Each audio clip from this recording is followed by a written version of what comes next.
This is Static Attic Season 1, episode number 1, 2, 3, 4, 5, 6. I remembered the number this time. My guest this episode is Mike Gowan. What's up, Mike? Not much. How you doing? Oh, man. I'm doing good. It's a beautiful evening. It's finally cooled down a little bit. And I've enjoyed listening to you play some ambient music.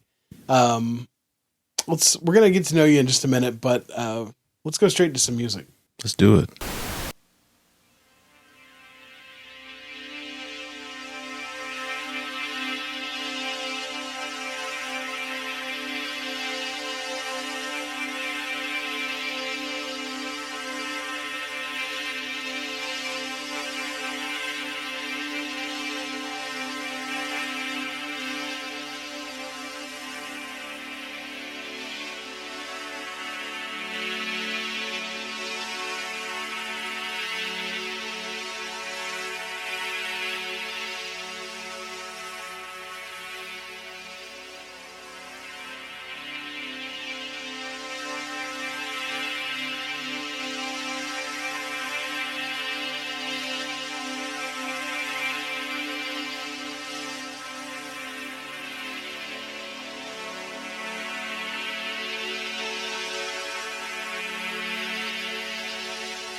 We're back with Mike Gowan, and I'm really glad to be out here. Thank you so much for having me and Ash out to. Oh, thank you for coming out. Yeah, it's been a pleasure. Out to your home. The Oz machine is where we are right now. I love your collection of gear in here. The stuff you're using and the stuff you're not using. It's cool to. Yeah, I've collected quite a bit of things over the past 25 years, I guess. I have not gotten anything in a while though, so this has all just been sitting here. Like, I've decided just to use it as it is. Yeah. So. Well, that's cool. Like, how long have you been making music? Well, since I was, I guess, in high school, a long time ago, and so over 20 years, and kind of, I've always been interested in experimentation. You know. Yeah. Tape recorders. I got a 4-track when I was 18, 4-track cassette recorder. Yeah. And started doing experimental stuff with anything I could find, like anything, some Radio Shack, something, an effect, or anything I could find, basically. And I always remember sitting around with a bunch of old friends, like just screwing around in a bedroom somewhere, like, just making weird stuff. Yeah. You know? That's how it starts. Right. That's how it starts, is messing around and seeing what kind of sounds you can make and making them sound harmonious, you know? Yeah. You kind of wear a lot of hats though. You do more than just, ambient music. You've been in a lot of different bands over the years and stuff like that, in the Greenville area. How many bands have you been in? I've been in, quite a few bands. They've, like over 5. As far as performing live in that kind of situation, only since maybe 2006 or so. Okay. I've always been a synthesizer guy, so that's been my, I can play guitar, but I usually lend myself better as just sound guy, just making weird stuff, or crazy wild leads, or just pads, just whatever. Yeah. Well, you do it beautifully. I was getting lost in just the sound of it all. It's very soothing. We were sitting out talking, and the thought that kept coming to my mind was like, this makes me think of the Echo the Dolphin games from when I was a kid, the Sega Genesis. Right. Swimming around. Yeah, it's very aquatic, ambient. Yeah. There's a depth to it. Well, that's a great compliment. It's lovely. Thank you. It's lovely. Why? So what got you into ambient music specifically? I heard something when I was in high school. I think it was while I was listening to Echoes, the show. Yeah. And I got turned on to Steve Roach, the classic sort of ambient soundscape artist. And then I learned about Brian Eno, and then someone called Klaus Schultz from Germany, who has kind of an improv type quality. And Eno has this sort of like systematic way of producing music where,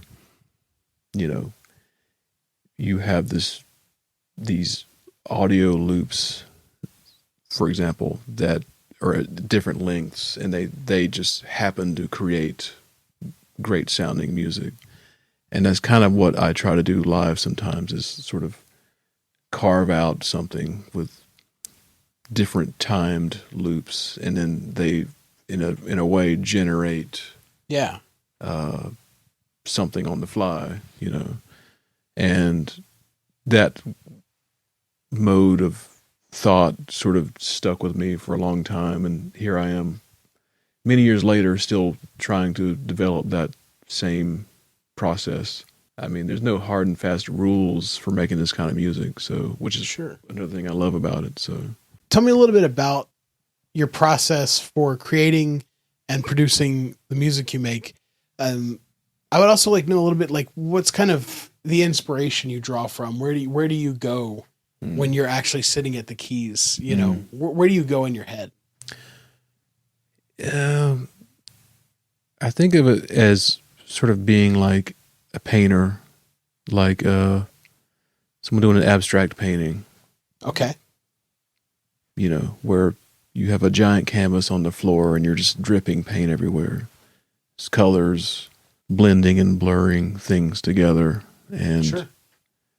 you know, nothing's synced up. For example, I mean, some of it is you have sharp edges, then you have blurred edges, and then you have, you know, a multitude of colors. So it's all kind of improvised then. Right. Being put on the spot is a great way to just make stuff. Right. So I'm here. I have stuff. Or I did a lot of shows at Cabin Floor Records, for example, Sure. where Joe, the owner, loves to bring people out who are very, it's very much an experimental vibe going on. Yeah. And I always appreciated that. And so I got my start playing this kind of stuff there. There was no computers involved or anything, really. It's just stuff, it's effects, whatever might be on hand to make something that could be beautiful. And yeah, beauty is one word I love about sort of artwork, for example, describing something. So I kind of want to circle back to what you were saying a moment ago about how it's kind of like with it being improvised and you're kind of like looking at, just adding little bits to this, but you're overall kind of taking, I guess, it's sort of a holistic approach. Right. To where you kind of have this big picture, maybe like kind of a vibe in your head or something you're feeling. Yes. And you are like tweaking the little pieces. You are kind of adding little touches and flourishes and pieces that create a greater whole picture. Is that kind of an accurate summary? Right. It's kind of like the Jackson Pollock of sound, where there's there might be a bed of sound laid down, and on top of it are some flourishes, some melodic stuff. It could be anything, really. I've just found ways of creating textures with just these keyboards, like very wispy, dry sounding things, and then sometimes they're very blurred, kind of just low end, and making everything just fit together is part of the challenge. As far as it's as far as improvising music goes, it's freeing in a way where you don't have to follow the rules like you would if you were in a band, like having to follow a tempo, for example. Sure. Of course, I try to stay in key. There's a bum note is bad in my mind, but yeah, especially if you're looping, because then right keeps coming back. Right. So I want to keep a vibe going. Well, I think you do it beautifully. In fact, thank you. Why don't we hear some more?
Well, Mike, I want to thank you again for having me out to the Oz Machine.